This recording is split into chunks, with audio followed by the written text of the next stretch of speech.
talking about keeping flags flying at the last night of the Proms. That is what happens when people sing Rule Britannia, and the celebrated cellist who performed at Prince Harry and his wedding to Meghan Markle is calling for the anthem Rule Britannia to be dropped from the last night of the Proms. Now, Sheku Kanneh-Mason was speaking earlier this morning to the BBC, to Desert Island Discs and their host, Lauren Laverne. There's obviously been a lot of conversation, certain amount of controversy around the rendition of Rule Britannia at the last night. What's your view on whether it should be included or not? I don't think it should be included, and I didn't stay for that. That's just my opinion. Why not? I think maybe some people don't realise how uncomfortable a song like that can make a lot of people feel, even if it makes them feel good. I think that's somehow a big misunderstanding about it. What do you think it should be replaced with, if anything? What would you like to hear instead? Oh, there's so much wonderful British music. I mean, like the wealth of folk music from this country is astonishing. I think that would be a wonderful thing to take its place. I mean, yeah, there's so much that I think is worth celebrating and having as part of a big celebration at the end of a wonderful music festival.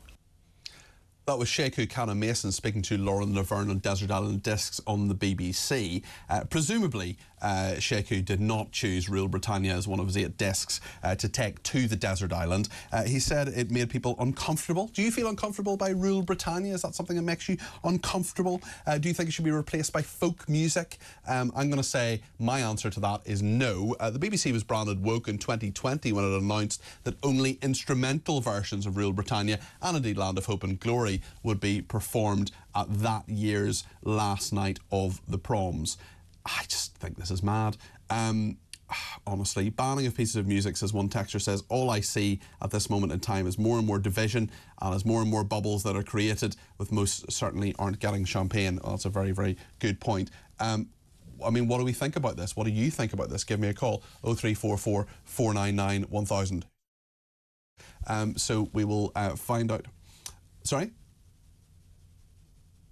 So we have sorry, Chris was just talking about ear there, apologies, the producer. So Hugo Vickers is a royal commentator and is with us now. Hugo, thank you so much for joining me this afternoon to talk about this. What do you make of this controversy, and someone who, of course, is a celebrated cellist, performed at Harry and Meghan's wedding, saying that this should be banned or taken out from the last night of the Proms?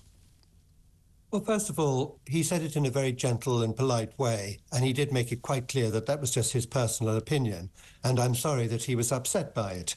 I think that, I mean, he concedes that a lot of people, in fact, most people, greatly enjoy it, and I think it would be a great shame if it was taken away. I mean, I don't think anyone really seriously thinks that Britannia rules the waves these days, but it does bring people together in a nice way, and it's very part of the tradition of the last night of the Proms. Now, you could extend this and you could say, well, you know, for 70 years we sang God Save the Queen, and God did save the Queen for 70 years. And the moment that the Queen died, we started singing God Save the King. I mean, there was a sort of strange thought about all that too, possibly. And I don't know if it's totally ridiculous to say, but I was in Dominica just before Christmas, a hot climate, as you can imagine, and in the supermarket they were singing I'm Dreaming of a White Christmas. Well, right.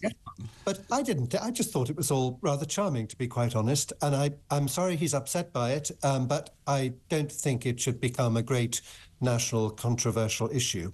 He said he felt uncomfortable by the song Rule Britannia. He also said, this is, if you're just tuning in, Sheku Kanneh-Mason, celebrated cellist, really, really good at music, and of course left the Proms because he didn't want to hear Rule Britannia. Is that the way to go? You said that he'd made the point very politely, very straightforwardly. If you object to something, I mean, he's not really calling for it to well, he's saying there are things it could be replaced with, but a lot of people will find that in itself a silly idea. Well, yes, exactly. I think that is the point, don't you? He's not sort of demanding that it should be banned and sort of jumping up on a soapbox. He's expressing his opinion very politely, and if indeed he slipped out just before it was played, so be it. That's probably what one should do if one doesn't like a piece of music or you find it offensive, don't you think? I think that's probably a fair point. What do you make of Rule Britannia itself? Do you like the song? Yes, I do. I mean, I have to confess that I'd never I'd never thought about the sort of reasons why it might upset somebody. And I'd just gone along with the flow, like a lot of people, I suppose. And as I said before, you know, if you think about it, I mean, obviously Britannia doesn't rule the waves. We don't have a navy commanding the oceans all over the world. We used to, but we don't anymore. But I don't see any harm in singing about it. No, not at all.